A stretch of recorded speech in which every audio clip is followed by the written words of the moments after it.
afternoon. Today is a bit of a role reversal. After having been in the hot seat 2 weeks ago, I now get the chance to put you in the hot seat, with the intent this afternoon of having a bit of a discussion and just finding out a bit more about what makes you tick. I'm ready for it. Okay, I think just to let everybody know, it's totally unscripted. Mm-hmm. No questions ahead of time. Just see how quick you can think on your feet and answer and find out more about you. So let's just jump right in. Many of us are raised in a very conservative way about our personal lives and experiences, that we keep it personal, we keep it to ourselves, we don't always discuss it openly and freely. Yet you are very comfortable speaking openly about all aspects of your life. How are you able to be so open, and why is this important for you? I think firstly I was raised the same as everybody else has been raised, is don't air your dirty laundry, keep things to yourself, don't say what's going on in your life, not everybody wants what's good for you, blah blah blah blah blah. I think over time in my life, when I was growing up, I really hated that, firstly, because there were times that things wasn't great, and then having to go out and pretend that you are okay when you're really not, and everybody's laughing and smiling, and you sitting there thinking, how can you possibly be laughing and smiling when I'm in so much of pain? And then having to carry that fakeness along through your life. The lies that we have to tell to cover up the pain, to cover up whatever we're going through in our life. And I think I've come to realize over time that we human beings, and everybody's having some kind of experience. There's no person, I don't believe at least, that there's any person on this earth that has not gone through difficulty, even if it's in some small way. And I have learned that we can help other people by sharing our stories, by being able to let people know that they're not alone in it. And I wish other people around me would have shown me their imperfections growing up. Maybe I wouldn't have felt so alone in it. Maybe I wouldn't felt like there's something wrong with me, because everyone around me is pretending to have these perfect lives. And I didn't want to raise my kids that way. I wanted to raise them in a way that it's okay. It's okay to not feel good. It's okay to have moments where things are not great. I wanted them to see us argue. I didn't want to hide that, but I didn't want them to just see us argue. I wanted to explain what the argument was about, why we argued, so that they understand our marriage is not over because we're arguing. It's a normal thing. And that's the reason right now I'm really open about my life, because I know how alone we can feel when we're sitting with our pain and everyone around us seems like that everything's great in their lives. So that's been really important to me. So you answered the first part of my follow-up question was, has it always been like that? But the second part of that is, was there a particular defining or turning point where you made a conscious decision that from now on, I'm going to be open? I think that was after I got divorced. I think after I got divorced, I realized that I hid a lot of things that was going on in my first marriage. And it made people believe that everything was fine. And then when I got divorced, people thought, oh, why? Everything seemed okay. And it was harder to then speak my truth and then say, but you guys don't know what I've been going through. Of course they wouldn't know. I was pretending. But it's something I learned to do over time. And then I realized I ended up being the bad one because I never spoke up. Because I pretended everything was okay. And so I guess after that, I was sort of like, nah, not doing this anymore. I want people to know who I am. I want them to know what's going on in my life. I'm struggling. If I'm going through difficulties, I'm going to say I'm going through difficulties. I'm not going to hide it anymore, because it ends up biting you in the butt afterwards, because you pretended all this time, and then when you try to tell people, but actually this was happening all along, they think you're lying. Now they think you're lying. Right. So I think that was a truly defining moment for me, was learning in that moment that being honest about myself, being open about what's going on in my life, I think that's when I realized it was important. So yes, as a life coach, and being open when you're running workshops or those kind of interactions with a group of people, does this openness help? Yes, I think Many times people have said to me they don't, I mean, right up until I was in India, living in India, people say to me, how are you so open? Or how, I've always wondered that because I'm not open. Yeah. I find it very difficult to have that level of openness. For me, it's still, that's my business. I'm not going to talk about it openly. I know that that's something that's very, very difficult for you to do. For me, I guess, I feel like I don't want skeletons in my closet. I don't want to have anyone to hold anything over me. You know, if somebody's going to say something about me, it must have come from my mouth. And so I don't want someone to go digging in my past and go, oh, do you know she did this? Do you know she did that? Do you know she was divorced? Do you know they had kids when they got married? Do you know? I don't want any of that nonsense. For me, it's like, hear it from my mouth. Then you can go tell whatever you want. And I'm not going to pretend to be perfect. I'm not going to pretend that I had no fault in my previous marriage or whatever. I'm not. I'm going to own my faults. I'm going to say, I did this also. This is what I've done. But I just feel like, people tend to open up to me because I open up to them. In fact, last week when I was interviewing Sakila, that's what she said to me. She said, when you came to the children's home the first time, nobody spoke. But when you spoke and you told us everything you've been through in your life, it made us feel like we can tell you what's going on in ours. And I truly believe that that's how we connect. I think we connect with people when people realize it's okay because you're imperfect, I can also be imperfect. I don't have to be that perfect because you're not. And I don't feel that there's a need for me to hide any part of my life because every part of my life has added up to me being the person that I am today. So there's no reason for me to hide anything. How comfortable are your family with your openness? I think my brother's watching this, not so much. I think my family... I think when your husband is watching this, not so much. Yeah.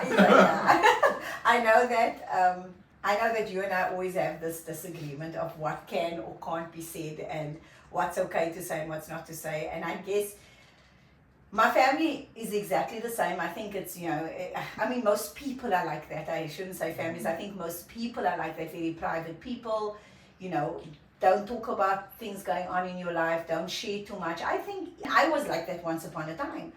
And I respect that, which is why I will never say something about someone else that does not involve me. I will talk about my feelings, how I felt about it, because it's my experience. But I won't speak for someone else. I won't say that, oh, that person did this and whatever, and that's how they felt about it. Because the reality is, I'm talking about me. I'm talking about my experience, whatever, and I will only speak about things that I was involved in that affected my life. I'm not going to speak about someone else. I'm always speaking about myself, and it's always going to be about things about me. And I do think, the same way, you get very frustrated, I always say to you, don't do anything that I shouldn't talk about. Then we won't have a problem. And I guess it helps people then to keep on their toes, to know that, hang on, Sehaam will talk about this, because even when I do workshops, it's the same thing. The whole point of the fear workshop is to face yourself so that you can rise. The whole point is to stand in front of a group of people and be able to say, this is what happened, and own it, and not feel ashamed by it, not feel ashamed by what was done to you or what you did or whatever, but to own it and to understand that is where your strength lies. It takes a strong person to admit when you've done something wrong. It takes a strong person to admit that you've been through crap that you'd rather not say, but you're going to say it anyway because you're tired of carrying it with you. And so the whole point of even the workshops that I do is that people have the courage to stand up and say, this is who I am. My whole me, not a part, not a version of me that society or the community or my family will accept, but this is who I am. And that is freeing. That allows us to truly be free because everybody makes mistakes. Everyone makes mistakes in their lives. Yeah, that makes you just think of a chapter in the book, the Robin Sharma book, the Saint, the Surfer, and the CEO, where he says something similar in that we all have two sides to ourselves, the light side and the dark side. And we have to own every part of that in ourselves before we can move on. Yeah, because I think that both sides is necessary first, right? We can't be all nice. We can't be all bad. Then you're out of balance. The dark side is actually there to help us at certain points, because we're gonna have experiences in our life that dark side is needed, where you need to be able to go and say, okay, I don't accept this, where you can confront things, where you can stand up. And then people want to say, oh, she's a terrible person, or you're a rude person, or how can you say this, or how can you whatever. But that's the side of you that you sometimes need. And I think people want to push that side away and say, oh no, I don't get like that. People say to me, how are you so nice all the time? And then I tell them, meet me, be a cashier at a till there, Pick n Pay or Woolworths or somewhere, and then tell me I must go look for a price for something. Then you'll see my other side. Because that's not where I'm going to look at you and say to you, excuse me, that's your job, not my job. You know? And someone who's watching that might go, oh, this woman is rude. I need that side. That person needs to be taught something. That person needs to be taught that you can't just tell people, this is your job, you got to do it. So for me, it is very much a matter of the dark side is equally important to our light side. And in fact, a lot of times when we do things that we never thought we would do, we actually, as a person, we grow from them.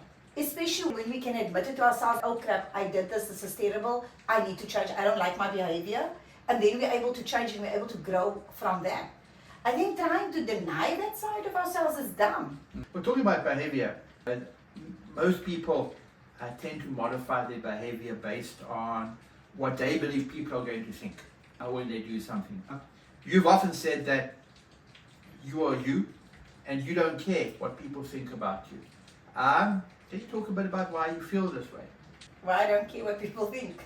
I don't know, to me it's very obvious. I find it strange every time you ask me this question, because you like to ask me this question, how can you not care? People are always going to think what they want to think. I don't have control over that. I have zero control over what people are going to think of me. You take, for instance, I can post a picture of me dishing up food for the poor. There's going to be someone that comes out and say, oh, you shouldn't show what you do. You should do it quietly. You shouldn't do it. And then there's going to be other people that says, oh my gosh, that's amazing, that's great, that's wonderful. Who do I follow? Which comment is more important than the other? Oh, so for me, I look at that and I say, people are going to think what they think. My intentions need to be clear of why I'm doing something. If I'm taking a photo of me dishing up food for people, it's not because I'm trying to brag about what I'm doing, it's because I'm trying to inspire others to do the same. This work is needed everywhere. But how do I get that message across if I don't show the smiles of these little kids or these people on the road that's smiling because they're so happy that somebody cares about them? So other people can look at it and go, hey, maybe I can do that. So I've learned that no matter what you think you're doing good, there's someone that's looking at it and think there's something wrong with it. So do I keep trying to please everybody, or do I just show up as me and then say what you like about it? I know my intention in what I'm doing. I know why I am doing something. And I don't need to prove it to anybody, and I don't need to do it exactly like someone else, and I don't need to be perfect in what I'm doing. So it's not that I don't care about people. I just care that whatever message I'm getting across, it's a message that I want to send. Not based on what people want to hear. A message that I believe I am supposed to give out to the world. And so that's why I don't care what people think of me. Yeah, that's right. So talking about turning up as you are, again, something you speak about often is personal authenticity and being authentic in everything you do. Why is this important to you? I think, like I said earlier, is when you grow up in a way where you expect it to be a certain way, and it's not you. And I think actually our son Amir have said this perfectly, and so I'm just going to repeat what he said. He said, I don't always feel like I fit, and when I'm on stage I get so completely in character and I feel like I fit there. And that sums up how I felt growing up. I never felt like I fit. Firstly, I was even fairer than the skin is now. I was even fairer when I was small. So I always felt different to my family. My family's got darker skin than what I do, and all I wanted was to look like them. That's all I wanted. In fact, often when I was small, I tried to burn myself in the sun to look like them. I was a girl, but I loved doing boy stuff. I loved playing football with the boys, because I grew up with two brothers. So clearly, I knew how to fight and all of that because my brothers were like that. So I grew up with two brothers and I just wanted to be like my brothers. But as a girl, you don't do certain things. You don't dress a certain way. You don't act a certain way. So I couldn't always be that. I couldn't dress like I wanted to dress. I couldn't act like I wanted to act. I had all these expectations upon me that I didn't know who I was. For the longest time, I didn't know who I was.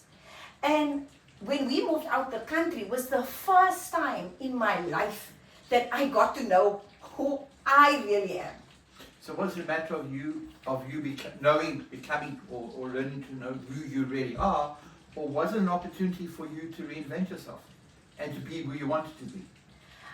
I think it's both. I think it's a little bit of both because, of course, I was much older then. I had 2 kids already. But it wasn't so much as in reinventing myself as it was rediscovering myself. Because I think who you are from young, you just get covered up like layers of onions with other people's opinions and other people's thoughts and other people's expectations and beliefs and everything else. Just starts covering it up. And I guess moving overseas with nobody else around, I could start peeling off those layers. And I could start discovering who I truly was.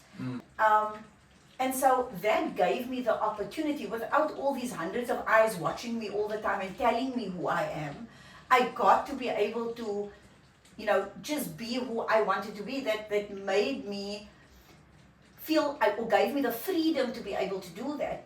And so for me, moving overseas made a huge difference to my life. It was a big shift for me. And I think even for the kids, the reason the kids are the way they are and they are so authentic in themselves is because they grew up that way. They grew up without a lot of people telling them who they should be, how they should act, how they should dress, what they should be like, and all of that, all the woulds and shoulds and coulds and whatever. They didn't have that. And we didn't bring them up like that. So for me, I feel like as they were growing up, I was growing up. and being in a new country, in a new space where nobody knows you, you can finally take off the layers and just be you. But I think I saw that in two instances. One, the first one was our daughter, Tashrika, when she finished school in Johannesburg and moved to Cape Town to start studying here. She rediscovered herself. And there was a big change in the Tashrika. Yes. She was allowed to be, I'll say behave differently, but have different freedoms and to be able to take her life in the direction she wanted to without the constraints, not so much of the family, but of the school. Yeah. I think she had become known as a certain way at school, and she struggled to get out of that. When she got to Cape Town, she had that freedom to. Yeah. And the second one was Amir. When he was at home school here in South Africa in the last year of COVID, he was very much indoors, gaming, and not doing much else. He got to India, and all of a sudden he could just blossom into this Amir, embracing new opportunities, new experiences. So I think that's pretty much the same as what you said about us moving out the country. Yeah, I know whether you're moving city to city or wherever you're moving, I think when people know you a certain way, they struggle to change that opinion of you. So when you are trying to change them, they tell you stuff. I mean, I used to hear it often. You're trying to be white? I'm not sure what that means. I have no idea what that means. Yes. So, and so for me, it's when you to change and you really be different. It would be great in a perfect world. It would be great if you can just change where you're at, and people can just learn to accept that this is who you are. And I know this is very challenging, and I've had clients that have told me how challenging it is with them trying to change. Some people, they've made mistakes in their life, did something that they're not very proud of, but they're trying to change. But then people keep pulling them back to that person that made that mistake. They're no longer that person. They're trying their hardest to not be that anymore. They want to be different. They want to be better. And displaying every behavior change possible. But then people say, oh, you know, they forget what they did. They now want to act like this. They forget. It's like people just can't allow you to just rise to the next level. It's not bad. Yeah. You made a bad decision. Yes, and this is the same with friends. You know, when you start changing, friends think, oh, you don't want to be their friend anymore. You think you're better than them.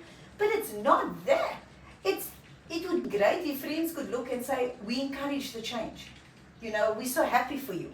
We're inspired by your changes. We're inspired that you can do that. But unfortunately, it doesn't always work that way. There's very few people that think that way. So it is difficult. And I think, you know, this is why we could see it with our own kids. That, you know, when they moved away from a school and they went to university, obviously there's also a change because you now feel more adult. But you do have this freedom of, you know, rediscovering parts of yourself that maybe you hid for a while, or maybe you didn't think was good enough for the people that you were around, or whatever the case may be. And then all of a sudden, again, like I say, you move a city or you move to a university or whatever, and then you can peel that layer away and you become more you. Yeah, but it's also difficult because as you become more you, especially if you're away from home, you go back even just to visit, and you find that everybody is just who they used to be. You're no longer who you used to be. So there's and I used to, and I mean, and when I would come back home, when I came to visit, I used to immediately like snap back into the old Sehaam. Just to make everybody else comfortable. To make everybody else comfortable, you know, because I felt So back to this, somewhere you do worry about what people think. No, I'm saying back then. Now I don't. And now you don't. So now you're just. Yes, but I'm saying back then I would come back home and I'd be a very. One person when I lived overseas, and I loved who I was there, and I thought, oh no, when I come home, like I'm just to still be this, and then I'd come home and I just shrink, you know, and not because anybody wanted me to, I just did that naturally. Nobody asked me to be different. I just wanted to fit in, and I guess that's most of us. Most people want to fit in to an environment, and you feel, but everybody's like this, so let me just be like this. Yeah. And that's tough. It really is tough, and it took me a very long time to become comfortable with being one person, which is why now it's like a no-brainer to me. Like for me now, it's like, no, not going back there. I've been there, I've done that, I've tried to make the whole world comfortable. But you know, the strangest part for me was I could accept every single person the way they were. But they could accept you for who you were. No, I thought that they wouldn't accept me for who I was. But that was my perception. That was your of perception, it, right? right. I blame someone else because nobody came to me and said, hey, I don't like you like this. It was me. It was in my head that, hang on, I have to be this way or I have to act this way. And it was only later on when I thought, but hang on, I'm then accepting everybody else. I have family that's in Parda. I can sit with them. I laugh with them. I used to go for coffee with some of my family in Parda. I had the best times with my cousins and that who are in hijab and all of that, and we got on really, really well. So and for me it was like, in my mind, these obstacles I put in my head of why I couldn't be me wasn't true. It was in my head that I needed to be a certain way because everybody was that way. And so it was only afterwards when I actually became more me, it was funny. Because the people still like me. Nobody had an issue with me. Everybody still liked me. Everybody still liked me. Because it was in my head. And what I learned is that maybe sometimes we have to give people a little bit more credit. Yes, of course, there's those people that talk about you. There's going to be that few people. But honestly, it wasn't the people I give a crap about. The people that I cared about and that I genuinely loved me anyway. The people that, you know, that meant to me, those are the people I will carry with me to the day. But I accepted them and they accepted me as I am. And for that, I will always be grateful. But it was a learning curve for me. That it's not just coming to tell us, don't be like this or don't be. We kind of let when we're small and our parents say, oh no, we're going to this auntie's house, you must put a scarf on. You're going to this person's house, you must do this. When you come here, you must sit like that. So you learn to like mold yourself into what everybody wants. And then you just carry that on as you get older. But what I learned is that not everybody's like that. There's people that's going to accept you just as you are, and that's the right people for you. So you speak often about the experiences you had growing up, from abuse to the others. Is there any moment in your life that you would say was a key moment in Sehaam as she is today? Yo, that's a good question.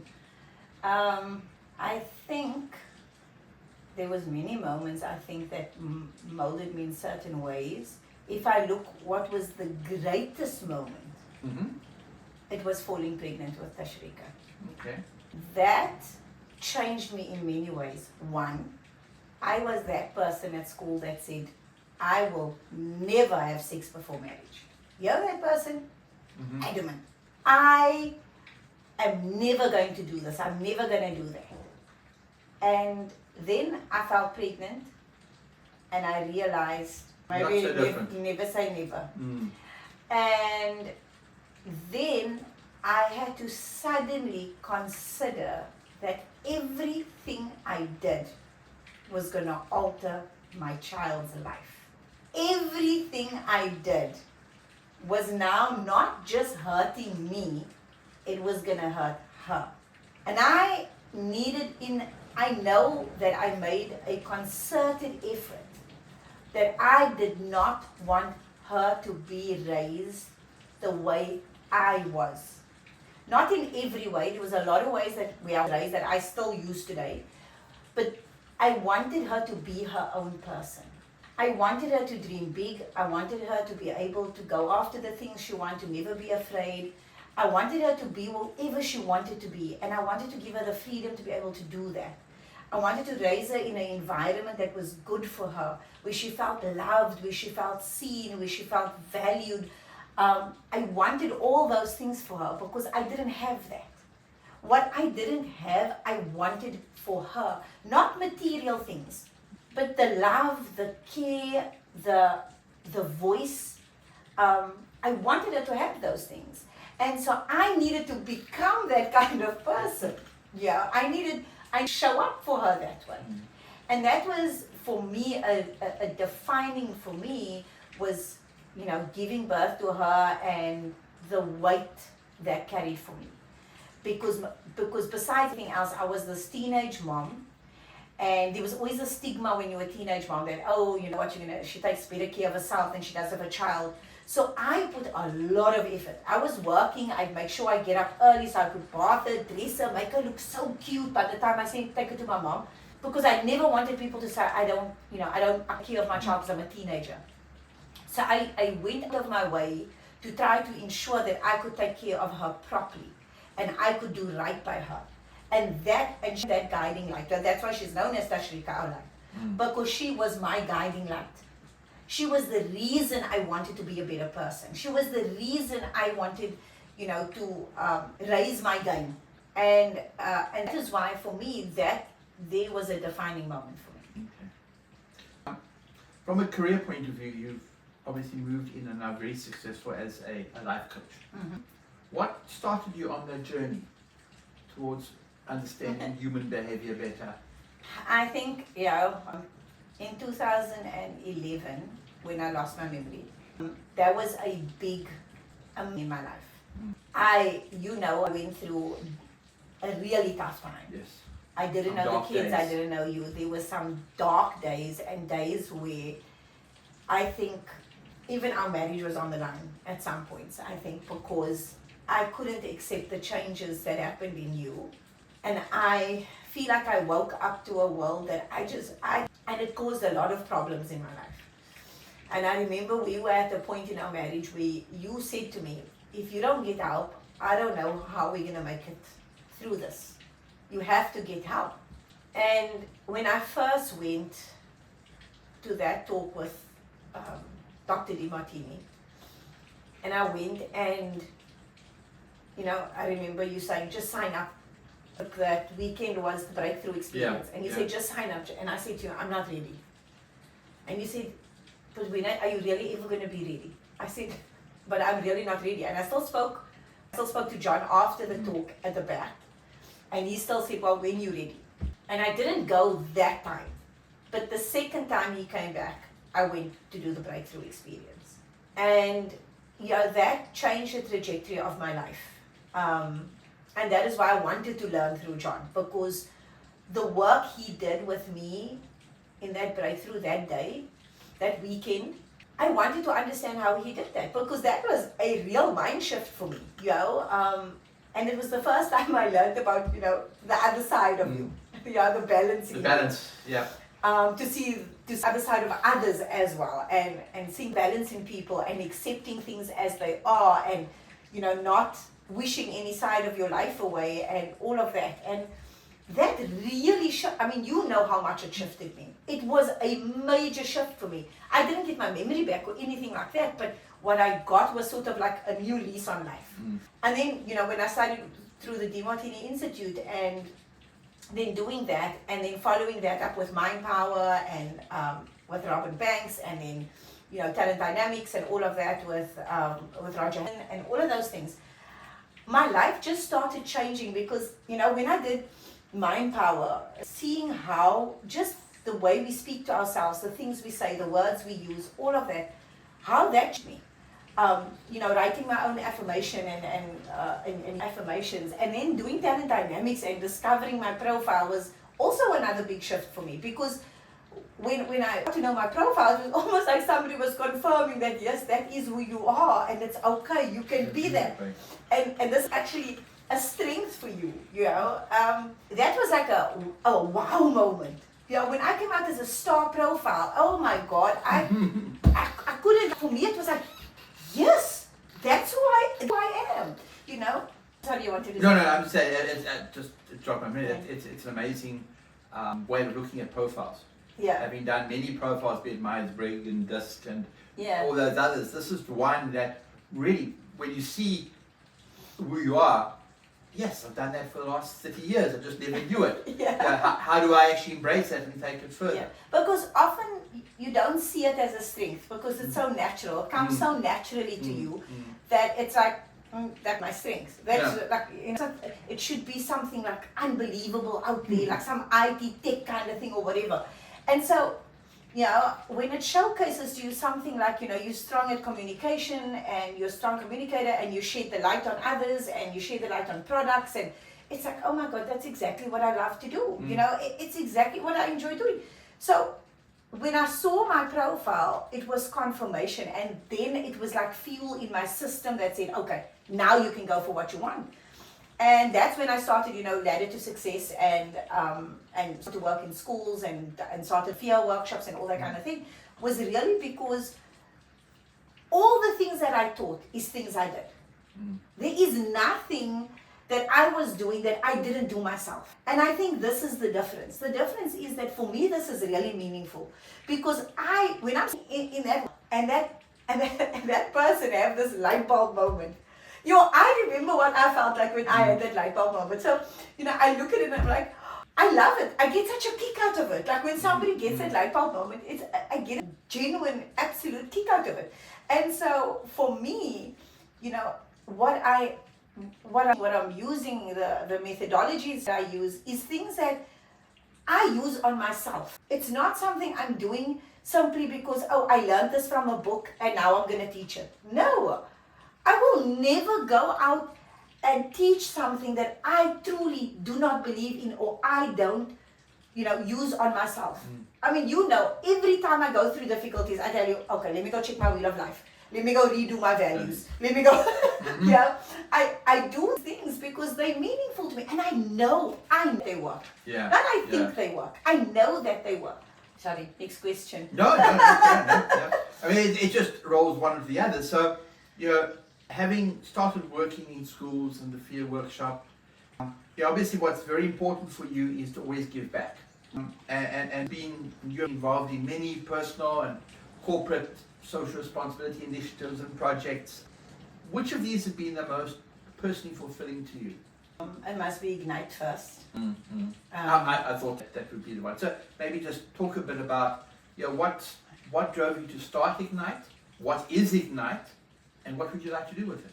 It was funny because, I was going to give back for the company you worked for, which was Citadel at that time. And we did a give back in Eldorado Park, and I had met Vadine there. Yes. And just by talking to her, she was telling me the need in Eldorado Park. And just before we go, Yeah. I think it shows how incredible the universe is in laying out things to do, because the way we got there was you bumped into somebody in a shopping mall. I think it was Mall of Africa.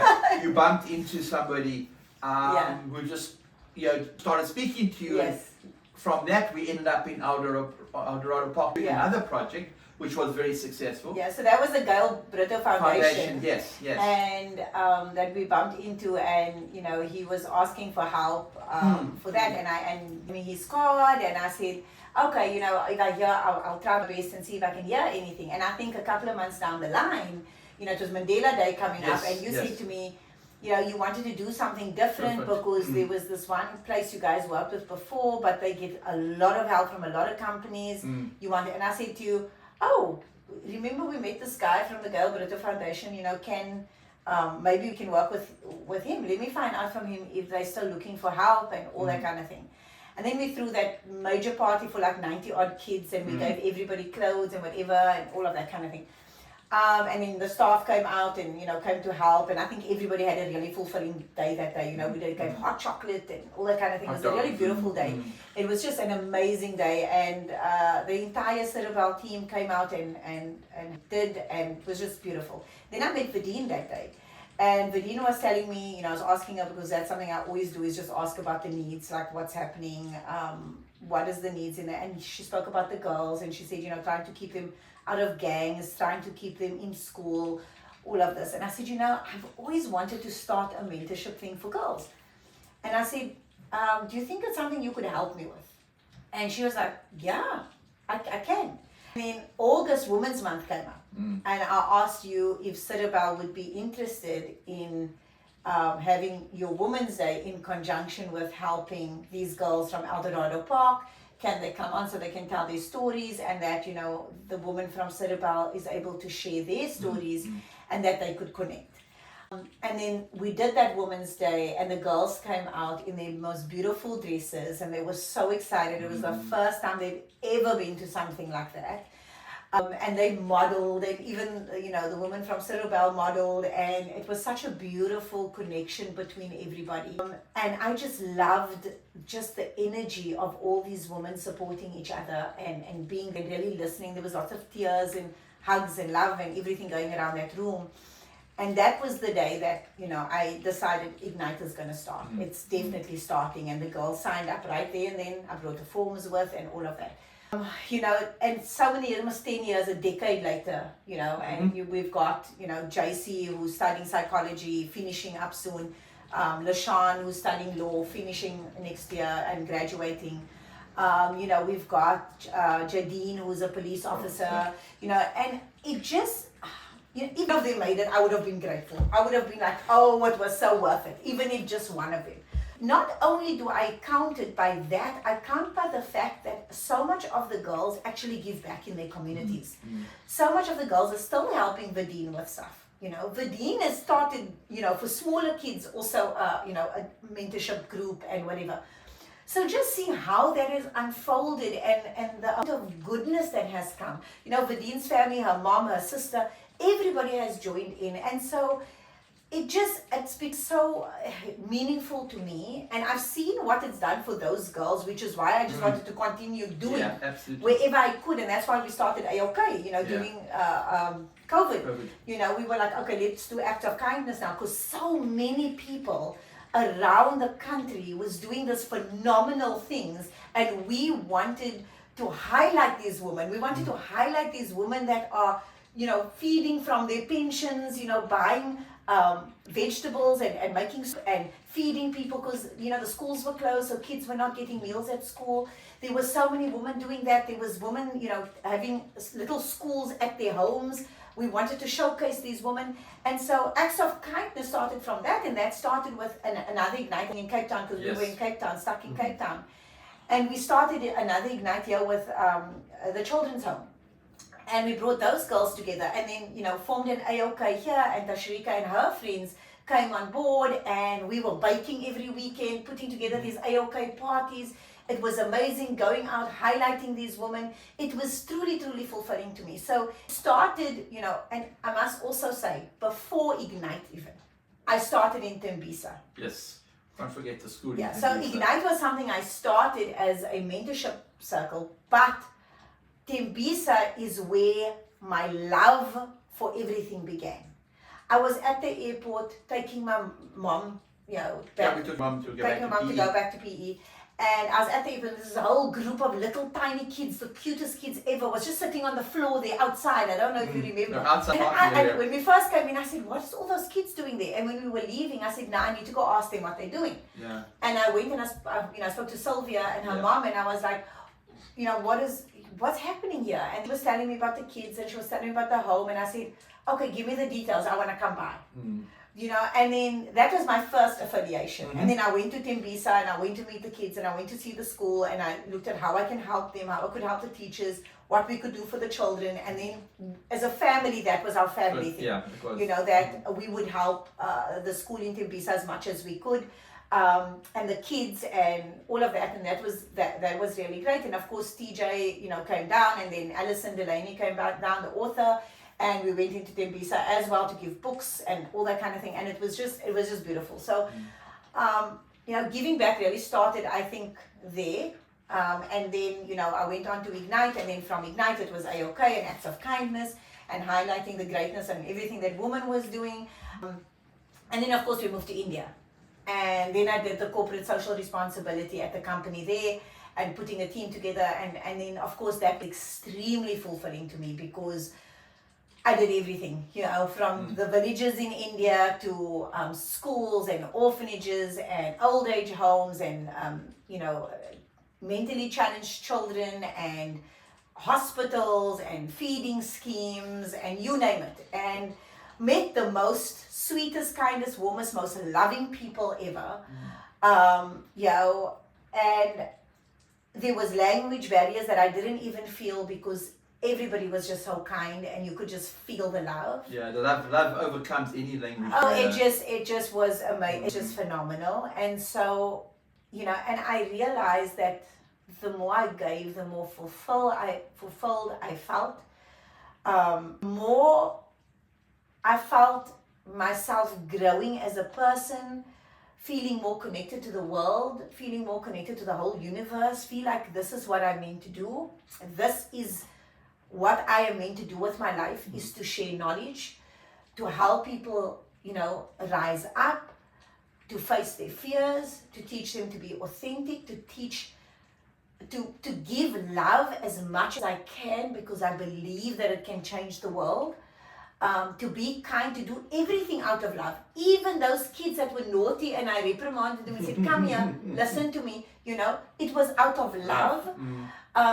To teach them that, you are worthy of more in this world. You are worthy of love. You are worthy of kindness. Don't accept anything less, and give it as well, to teach people to give that love, to not not hold back how you love.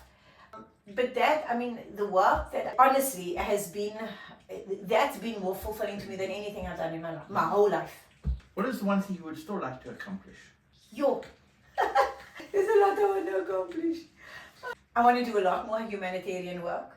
I'd love to be able to travel the world doing humanitarian work. Not humanitarian work as in just like feeding people or whatever, but humanitarian work in teaching people. I always say this to you, I believe in teach a man to fish, not give a man a fish.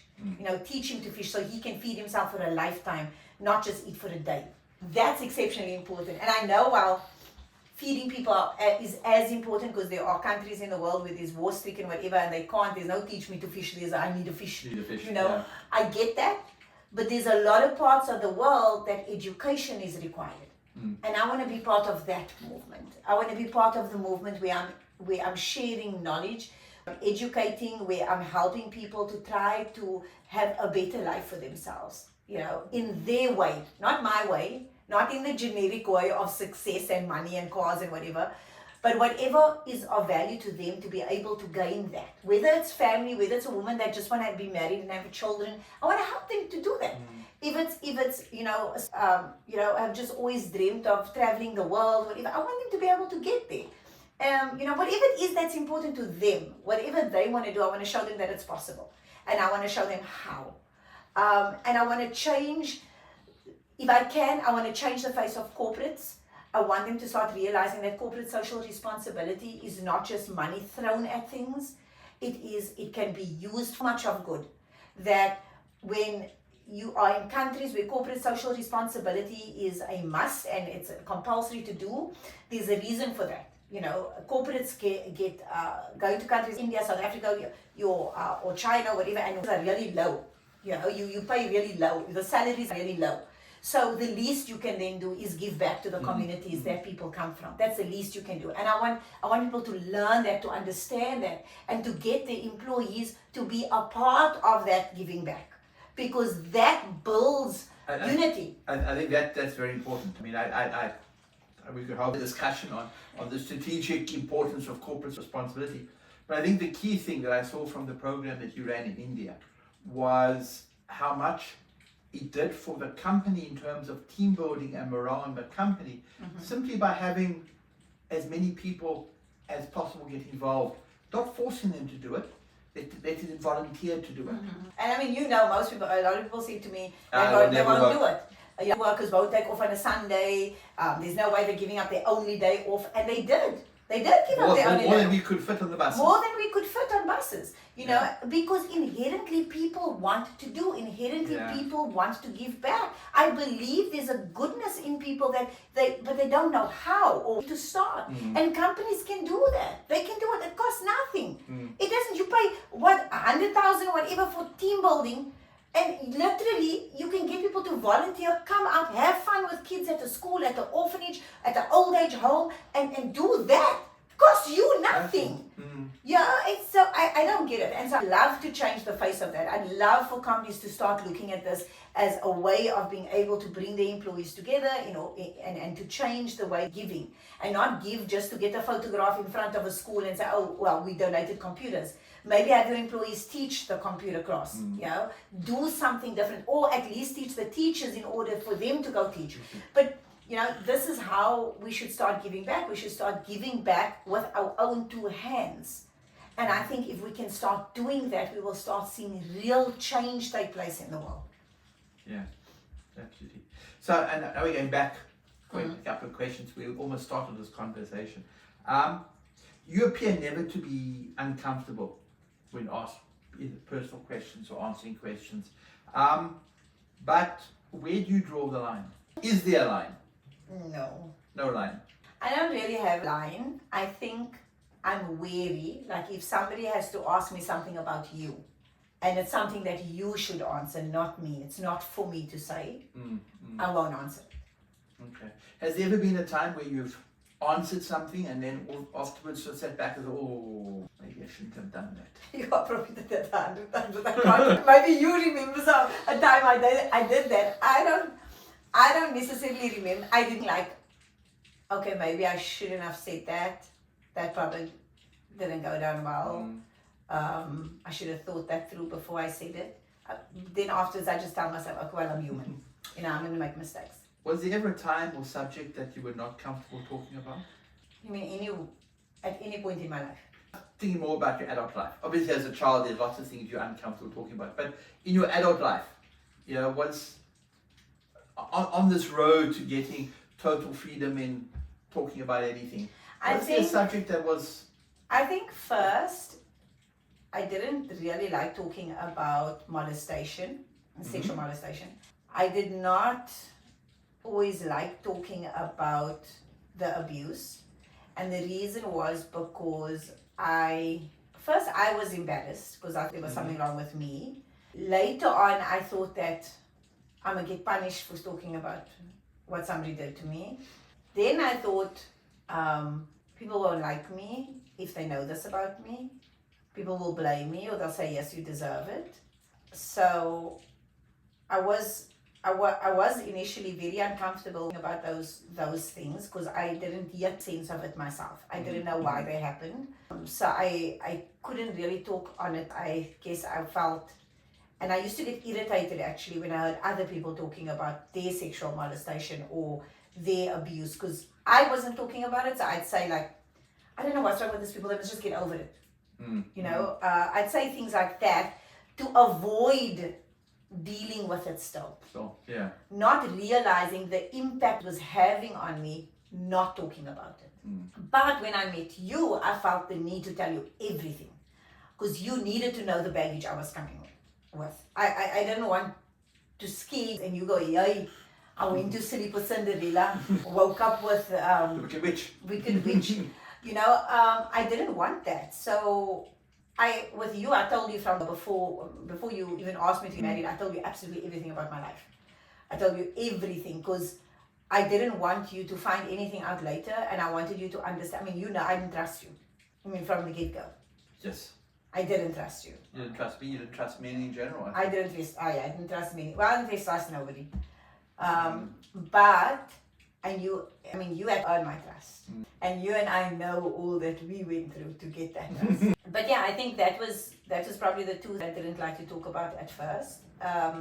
Right now, no, I don't, there's nothing about, other than, like I say, if it's things that you don't want me necessarily to say, and I feel that it's more about you than it is about me. If it's more about me than about you, then I'm gonna say it. But if it's more about you, then it's not my place to say it. You know, then I have to say, okay, no, you must not ask him. Yeah, I won't say it. Talk about it because that's your story. It's not mine. It's not mine to say. So I won't just go and say it. However, I do know that I did overstep that boundary. When? Let's not go down that road. No, I think initially you were hesitant when you were about your father's death. Yeah. It was something always very personal to me. And the first time I did that, I remember I did a Facebook post. I think it was Father's Day or something, you know, and I innocently I did it because I want to understand, like, you know, the challenges you went through. Because I think a lot of people look at you and they think, oh, he's got it all together, never been hurt, never went through difficulty, he's so lucky. Because you're also a white man, so born with the silver spoon you're in the mouth, privileged, yeah, you just complete privilege. Yeah, the whole, you know, people just look at you and they see privilege, you know. So, and I guess I wanted people to understand that you didn't grow up with that privilege. But there was some privilege. Obviously, I in South Africa, being born white automatically gives you a level of privilege, but there was other issues that came. No, but I mean, you know, honestly, I get all of that and I get the stigma and all this stuff. What I don't get is the fact that you grew up at a time where your mother was a single mom, her husband died, women were not yet in the workplace properly.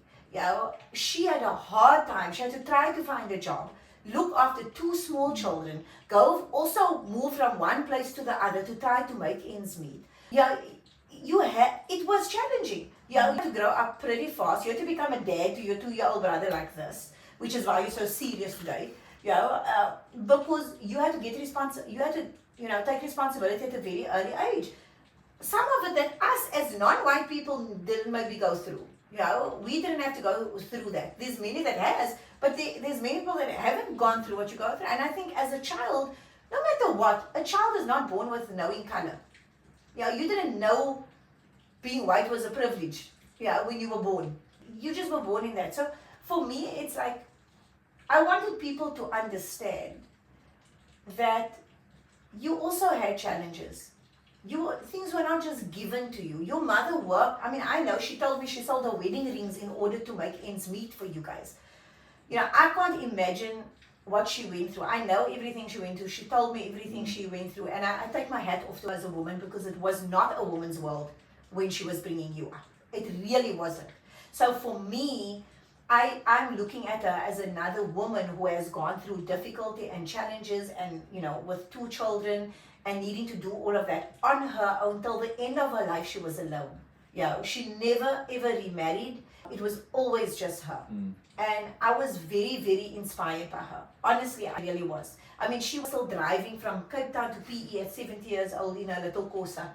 You know, so I feel that when I spoke about that, I didn't think it was anything wrong. For you, it was very personal. I think you're a very strong person. I don't think you like people to pity you in any way, so you never wanted that story. I think that, that was the thing for you. And, while I did apologize for doing that, I never took it down, but I did apologize because it was already out there, there was no point. But I didn't take it down, but I did apologize to you for that. But I think you've since, in my understanding, I think you've kind of become a little bit more comfortable. Not completely, but you have become a little bit more comfortable with speaking about that, right? I have, yes, I have. But this is about what makes you tick. So, is there one question you wish asked you, but they don't? I never thought about that, to be honest. One question I wish someone would ask me. People. I think sometimes I wish people would ask me if I'm okay. And how would you answer that? If I'm not okay, I'd say I'm not okay.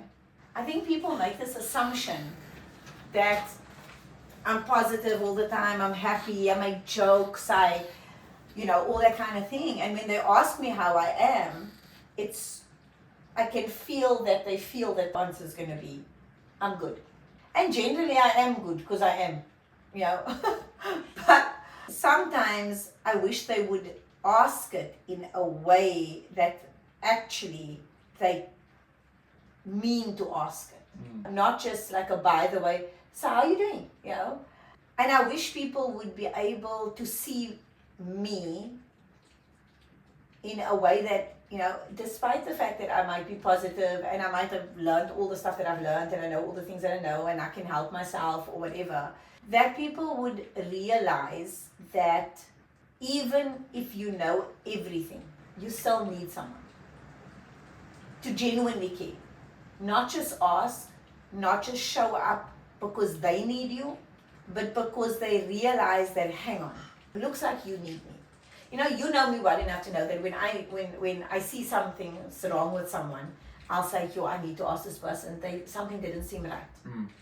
And it will be. I won't sleep because I feel that way. And I think most people that knows me know I will just randomly send them a message and say, is everything okay? Yeah. And so sometimes I wish people would do that for me. Sometimes I wish they would see me and then go, you weren't your complete normal self, but it doesn't seem like people want to look that deep. So I might just do my martini work with myself. Yeah. So, if you were to write a letter to a young Sehaam, what advice would you give her? That's the first part of the question. And is there anything you would do differently, knowing now what you know? Doing differently in what way? You give me advice to young Sehaam. Back then. And so give her advice, and is there anything, if you were that young Sehaam, that you would do differently than what you did, knowing what you know now? No.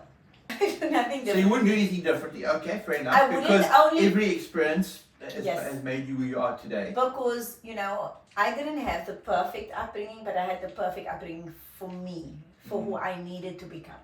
Everything that happened in the way it's supposed to. I believe this, or I would not be able to do the work that I'm doing today. And so what I would say to my younger self, just a few more years, it's okay. just hang in there, hang in there. Because, also besides anything else, I was a big dreamer when I was younger. So when things were going wrong in my life, I would daydream. I daydream about playing and going to different places. I would daydream all these things. Everything I ever dreamed about came true. Everything. I promise you, every little thing has happened that I used to think about, dream about, pretend. It all happened. And if I didn't go through those difficulties, would I have still been such a such a great imagination? That I had to move out of my reality in order for me to deal with the reality. And going out of that reality created such a strong emotion for me that I actually thought it into existence.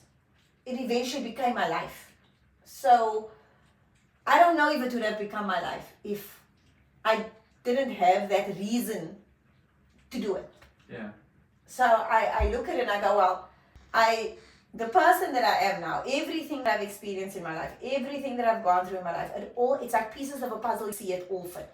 It has fallen into place. I think the only thing what my does do for me, however, when I am finding it, when I find that there's times where maybe I don't believe in myself enough, or I'm trying to shrink myself for whatever reason, because yes, that does happen. I remember that young Sehaam who didn't have a voice. So I was going to say, if you didn't touch on that part, I would have said that is the one advice I would have given to the young Sehaam, is don't let them silence your voice, because that's going to be your strongest asset when you grow up. But the thing is, it was the silencing of my voice that made me want to speak up. So, I don't think it works this way around where I can go back and say, I would tell that Sehaam is my inspiration. For this, yeah. For this person. So the person that I am is when I need that motivation, I did by looking back and see how far I've come. And look at all the obstacles that I've managed to work through, all the life experiences I've navigated. That is what I look at today. And so when I am feeling a bit down, when I do think, can I really make it? Can I really do this? Am I able to do this? I look back and I look at how far I've come. And I go, I didn't get here by chance. I got here by choice. Every choice led me to the person that I've become today. Every choice. No one single person has made me or broke me. It's a combination of things that has created who I am. And I must say this, is that my mother was a big giver. She shared everything we had in our house with neighbors, with whoever didn't have. She gave as little as we had, she gave to others.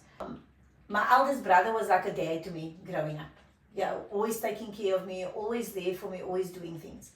My younger brother, he always went after what he wanted. He loved cars all his life since he was a small little child.